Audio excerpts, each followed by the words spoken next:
When we think about guitar legends, we often imagine them as underdogs, artists who clawed their way to the top purely through grit, talent, and relentless work ethic. But is that really the whole story? The reality is, for many guitarists, success wasn't just a matter of raw skill or ambition, but also having the right support system, whether that meant financial backing, access to elite education, or the freedom to dedicate time to honing their craft without needing to hold down a 9 to 5. Like, subscribe, thank you. The common thread we'll explore is how these guitarists, despite their varying backgrounds, all benefited from some form of wealth, not necessarily monetary, but wealth in resources, time, education, and connections. Having a head start allowed them to focus more on developing their talent rather than just surviving. By the end, you'll see the entire music industry in a new light, as the complex landscape where talent meets privilege and support systems can provide the crucial launchpad for greatness. First up, John Mayer, known for his bluesy guitar licks and pop appeal. John Mayer is often praised for his technical prowess and emotionally resonant songwriting, but beyond his undeniable talent lies a story of somebody who benefited enormously from a stable and supportive upbringing, and this gave him the resources and freedom to fully pursue his musical aspirations without the distractions that many aspiring musicians face. John Mayer grew up in Fairfield, Connecticut, in a financially secure family that placed a strong emphasis on education and personal development. His dad was a high school principal and his mom was a middle school teacher, both of whom understood the value of structured learning environments. And this stability was crucial in shaping Mayer's early years, allowing him to focus entirely on music without financial pressure to take up part-time jobs or sideline his passion. His parents were really big in supporting his musical education. They not only encouraged his interest in guitar from a young age, but also provided him with the means to explore his talent, including high-quality instruments and access to guitar lessons. And in this way, John Mayer was able to develop his skills really fast, honing his sound well before a lot of young musicians even have a chance to establish a musical identity. In his late teens, Mayer enrolled in the Berklee College of Music, which is basically the Harvard of music, a prestigious institution that has produced many of the world's top musicians. Attending this school is no small financial feat.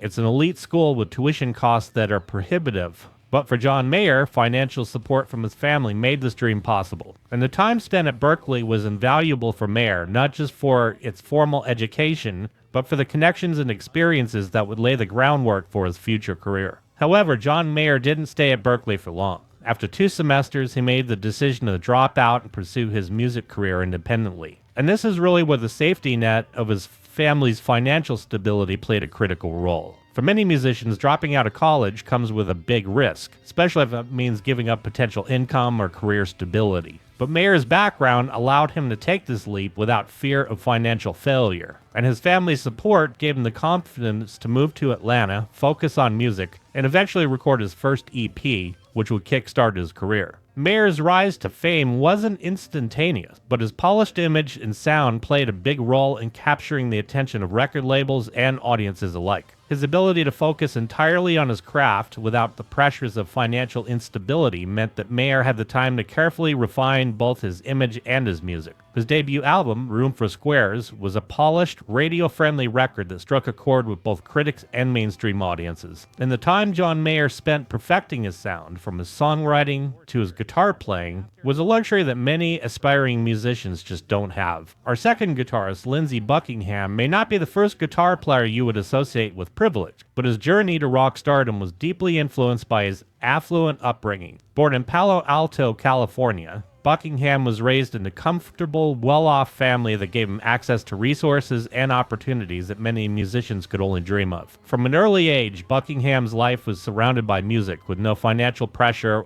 to balance a day job or worry about any form of income. In this way, he was free to dedicate himself to learning the guitar and developing his unique style. His family ensured that he had access to top-tier instruments and the freedom to experiment and hone his craft. And this freedom from financial pressure played a significant role in Buckingham's ability to develop into one of rock's most distinctive guitar players. While many musicians struggle to juggle their passion with other responsibilities, Buckingham could devote all his energy to creating music. This gave him space to innovate, experiment, and explore his sound without the constraints that come with financial stress. One of the most pivotal relationships in Buckingham's career was his partnership with Stevie Nicks. They met in high school and would go on to form the duo Buckingham-Nicks, releasing an album in 1973. The album didn't do so well, but it caught the attention of Mick Fleetwood, who was looking for new members to join Fleetwood Mac. And here's where connections came into play. Buckingham's relationship with Nick's wasn't just romantic, it was professionally crucial. When Fleetwood approached Buckingham to join Fleetwood Mac, the deal was contingent on Nick's joining the band as well. And interestingly, these dynamics also played their way into the band itself, because once in Fleetwood Mac, Buckingham's financial freedom, as well as the rest of the group, continued to play a role. Their albums, particularly Rumours and Tusk, were shaped by Buckingham's innovative production techniques and unique musical vision, and this gave them a lot of freedom to experiment in the studio, leading to the creation of some of the most iconic albums in rock history. Next up, we have Tim Henson, who I've covered many times, and he's the lead guitarist of Polyphia. Tim's a divisive figure in the modern guitar scene, blending hip-hop, trap beats, and intricate guitar work into a fusion that's earned him both praise and criticism. A lot of people call him an innovator, and a lot of others say that he's much more about image than substance. But Tim grew up with a lot of support. For one thing, his family was financially stable, and this gave him the luxury of time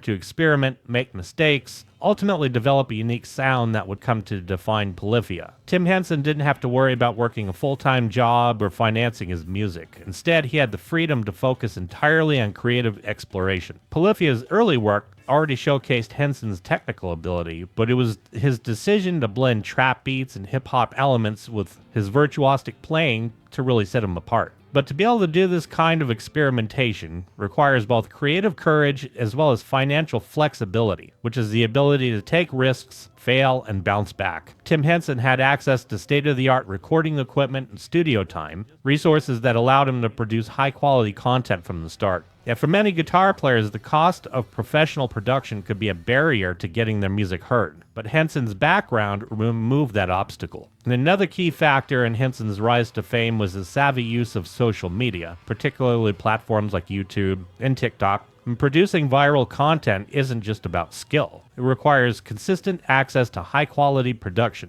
the time to create and refine content, and an understanding of what will capture attention online. This channel owner is a master of that, in between shifts at the 9 to 5. But the support that Henson had in his upbringing provided him the tools to not only make great music, but also to be able to package it and market it effectively, ensuring that it reached the widest possible audience. His viral success on TikTok, for example, was a result of both strategic timing and his ability to produce visually and sonically striking content. So while Henson's technical skill is undeniable, the question remains, how much of his success is due to his musical creativity, and how much is due to his access to resources that allowed him to explore that creativity freely? Without financial pressures, Tim Henson was able to take risks that many musicians just simply cannot afford. Next up, David Gilmour. David Gilmour's rise to prominence as the guitar player for Pink Floyd wasn't just a product of raw talent. It was also deeply rooted in his upper-middle-class environment that he grew up in. Born in Cambridge, England, Gilmour was raised in a family that prioritized education and the arts. His dad, Douglas, was a professor of zoology, and his mom, Sylvia, worked as a teacher and later a film editor. And these professions actually worked on two fronts for David. They not only provided the family with financial stability, but they also fostered a culture of intellectual curiosity and creative exploration. Growing up in a home that valued intellectual freedom, Gilmour had the luxury of time and resources to develop his musical identity. His parents' professions placed the family in a comfortable economic position, and their encouragement of creativity allowed David Gilmour to explore music more deeply. While many aspiring musicians are forced to work odd jobs or scramble to make ends meet, David Gilmour had the space to experiment with sound, refine his technique, and develop that distinctive style that would later become iconic in Pink Floyd. His access to a top-tier education also played a role in shaping his approach to music.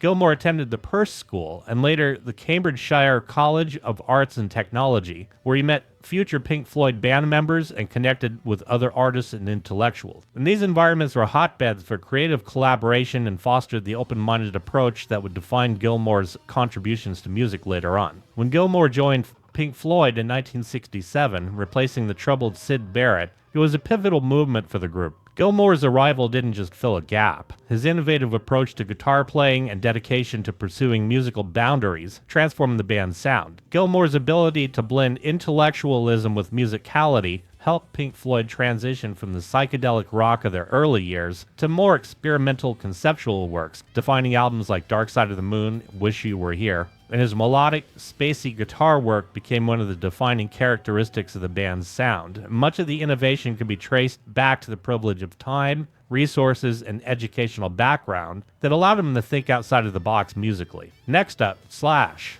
from Guns N' Roses. Known for his iconic hat, wild hair, and that unmistakable Les Paul tone, he's one of the most recognizable figures in rock history. But before he became the lead guitarist for Guns N' Roses, he was already immersed in the world of music and entertainment thanks to his upbringing. While many aspiring guitarists dream of breaking into the industry, Slash's family connections gave him a head start that few could imagine. Born Saul Hudson in 1965, Slash grew up in an artistic family in Los Angeles. His mom, Ola Hudson, was a costume designer for some of the biggest names in music and film, including David Bowie, Ringo Starr, and John Lennon. She designed outfits for Bowie during his Thin White Duke era, which meant that Bowie was a regular presence in the young Slash's life. Slash's dad, Anthony Hudson, also worked in entertainment, designing album covers for major artists. So thanks to his parents, Slash grew up surrounded by music industry insiders. From an early age, he was rubbing shoulders with rock royalty, musicians, producers, and industry veterans who shaped his understanding of the music world long before he even picked up a guitar. And his proximity to these influential figures meant that opportunities were not only accessible, but inevitable. And while Slash's talent is undeniable, his early success had much to do with the proximity as it did with skill. When you grow up in the entertainment industry, the right people are just right around the corner. Slash didn't have to struggle to get noticed by industry insiders because he grew up with them. And this ended up shaping his confidence as well as his network. And it was through these early connections that Slash began forming his identity as a musician. His mom's world of high fashion and music combined with his dad's artistic input gave him a unique understanding of how image and presentation mattered so much in rock culture. And this would later become a cornerstone of Slash's persona, blending his musicianship with that distinctive look, something that made him stand out even among the greatest guitar players of his era.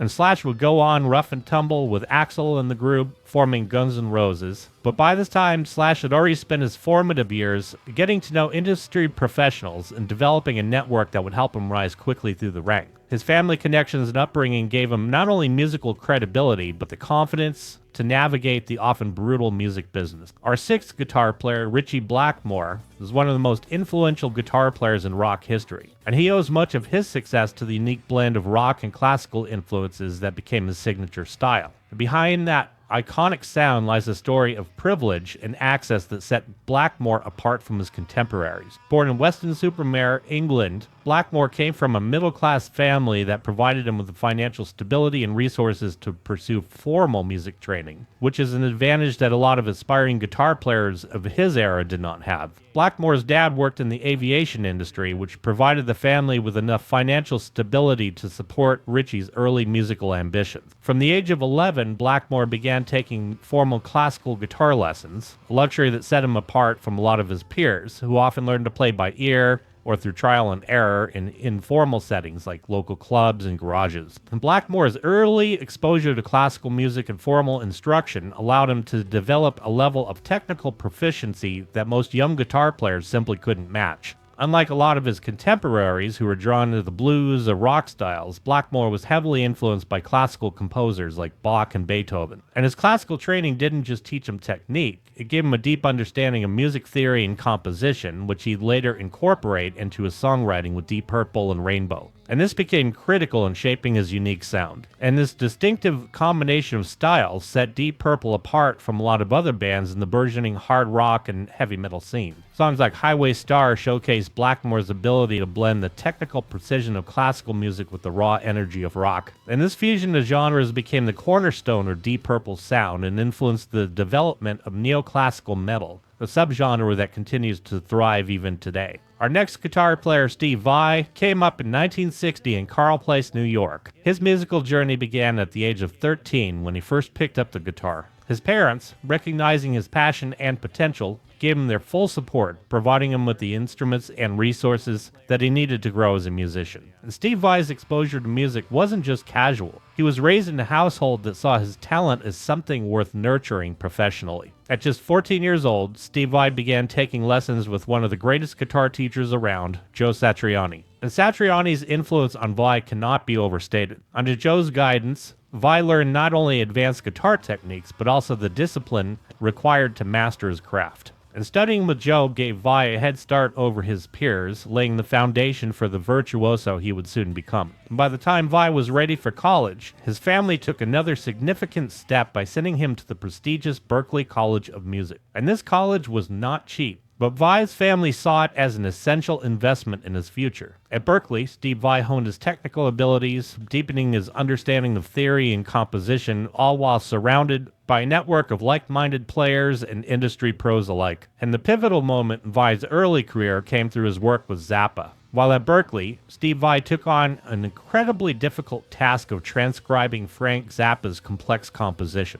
Impressed by Vai's technical ability, Frank Zappa invited him to audition for his group. At just 20 years old, Steve Vai joined Frank Zappa's lineup, an opportunity that catapulted him into the spotlight. And this gave Steve Vai credibility and exposure in the professional music world, as well as invaluable experience performing on international stages. And what really set Steve Vai apart was his ability to fully dedicate himself to his music. He didn't have financial pressures that many young musicians face, so he was able to spend countless hours practicing and innovating, even down to his famous practice routine that had him practicing in excess of 10 hours a day. And this freedom to focus was a luxury that many of his peers just didn't have. Vai didn't just want to learn the basics. He pushed the boundaries of guitar technique, experimenting with unconventional methods and developing a signature style that would define him. Combine that with his ability to tap into the world of high-level musicians from a young age, and that gave him a tremendous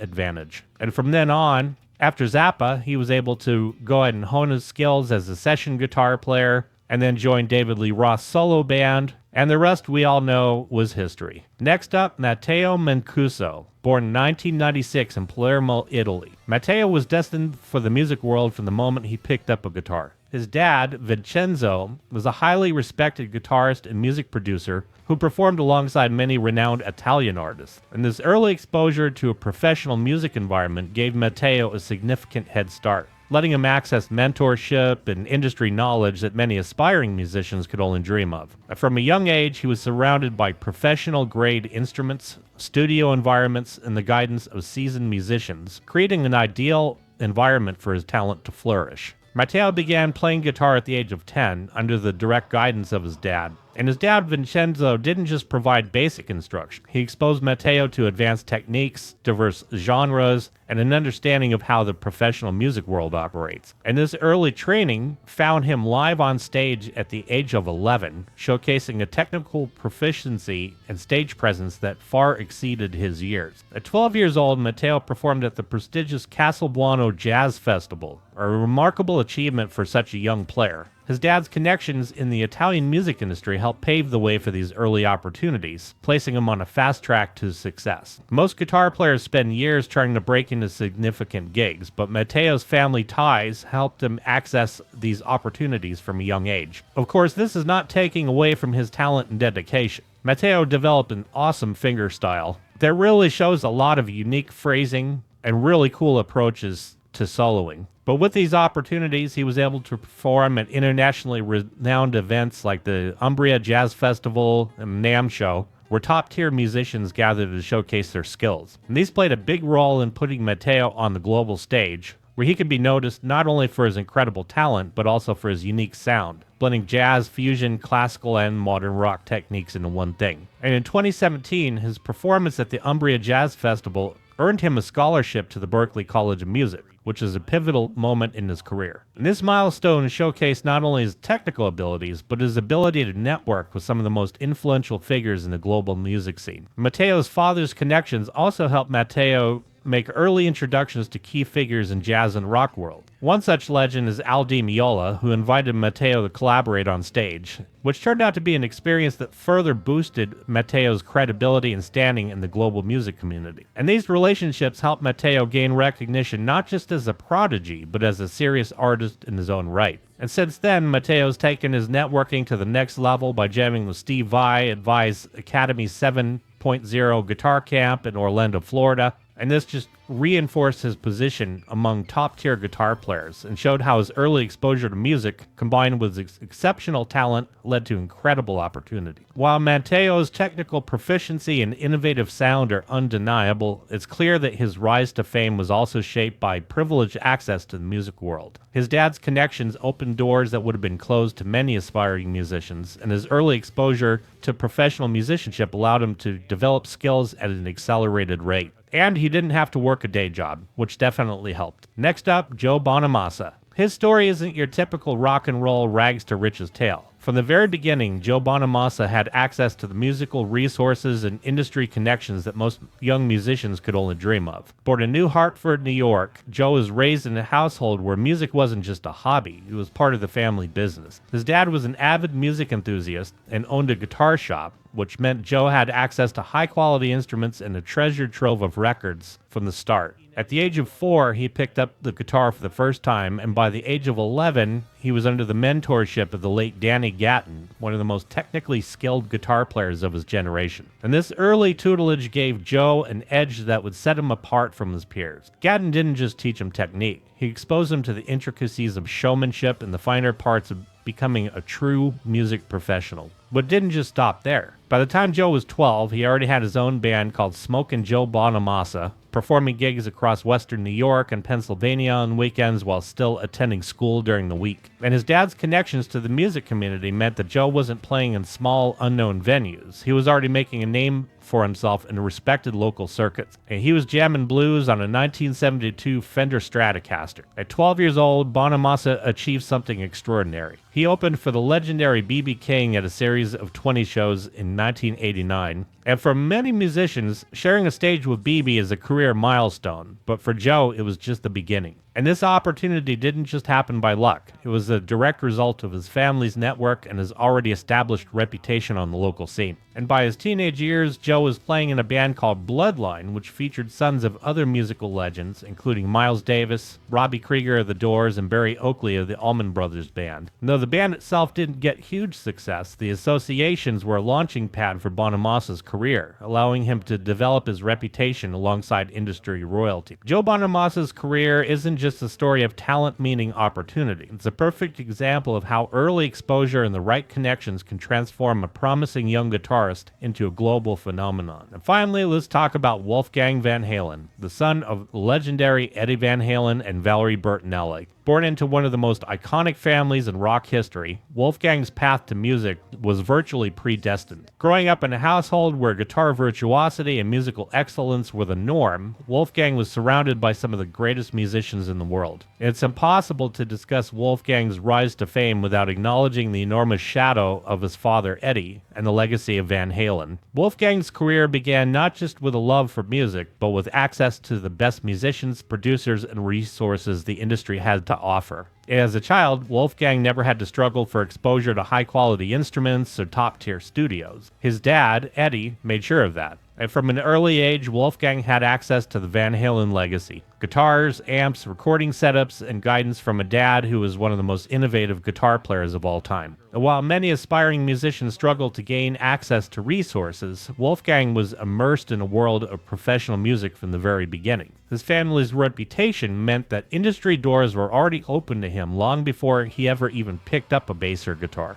The world was, quite literally, his playground. In 2006, at 15 years old, Wolfgang was announced as the new bass player for Van Halen, replacing the iconic Michael Anthony. And fans were skeptical, but Wolfgang really brought the goods in terms of talent. Despite the pressure of filling big shoes, Wolfgang had the benefit of learning from the best, his dad, and developing his skills in a way that many musicians really never get the chance to. His debut tour with Van Halen in 2007 marked the beginning of his professional music career. Unlike most new musicians, Wolfgang's first experiences in a band weren't playing in small clubs or struggling to book gigs. He was on stadium stages, playing sold-out shows with one of the most famous rock bands in the world. And his early performances helped solidify his place in the group. Wolfgang played a key role in the band's 2012 album, A Different Kind of Truth. But it had its downsides as well. Wolfgang's journey has always been intertwined with the legacy of his dad, Eddie, and the weight of expectation that comes with it. And while he definitely has some skills, there's no escaping the fact that many of Wolfgang's early opportunities came from his last name. Being a Van Halen meant that the doors opened for him that might have remained closed to other aspiring musicians, no matter how talented they were. But to his credit, Wolfgang did not rely solely on the family name. He worked hard to develop his skills, both as a bass player and a guitar player, and now currently as a multi-instrumentalist. After his dad's passing in 2020, Wolfgang stepped out from his father's shadow with his own solo project, Mammoth WVH, and he really has gone for his own sound. And the success of his band demonstrates his ability to step out of his dad's shadow and be recognized for his own musical contribution. So Wolfgang's name alone definitely kicked down some doors for him, but he had to keep those doors open with his own talent. And so a lot of his battle was actually stepping out from under his dad's shadow, which he seems to be doing with a lot of success. But it really brings the point home that success is more than just skill. So here we take a little bit of a look at the science behind success. In psychology, there's a concept called Matthew effect, which is coined by sociologist Robert Merton, which basically says the rich get richer. In simpler terms, people who start with more resources, whether that's wealth or family connections, access to networks, or even education, tend to accumulate more success over time, while those without such advantages struggle to gain any ground whatsoever. And this phenomenon isn't just theoretical, it's observable in virtually every industry, including music. Taking the examples that were discussed, Slash had access to industry insiders before he was even a teenager. Tim Henson was able to perfect his craft without financial pressures that forced many musicians to balance multiple jobs. Steve Vai's connections to Berkeley and Frank Zappa skyrocketed him into a career that might otherwise have taken decades to build at best. And this isn't to say that musicians aren't talented. They absolutely are. But the ones mentioned had built-in advantages that most aspiring guitar players just do not have. So what does this mean for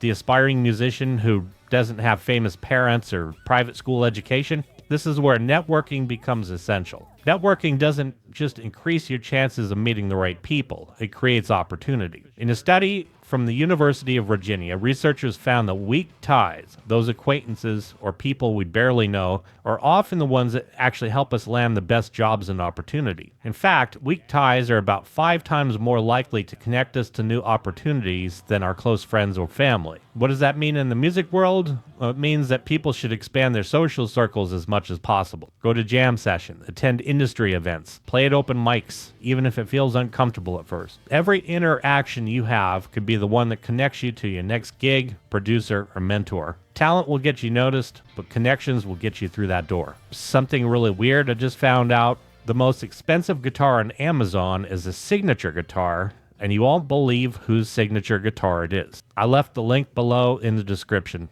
And to my subscribers, I really want to thank you so much for all the inspiration and feedback. I truly do appreciate it. And if you haven't had a chance to subscribe to this channel, make sure you smack that subscribe button. And while you're at it, hit the like button, join the family, and I want to thank you so much for watching.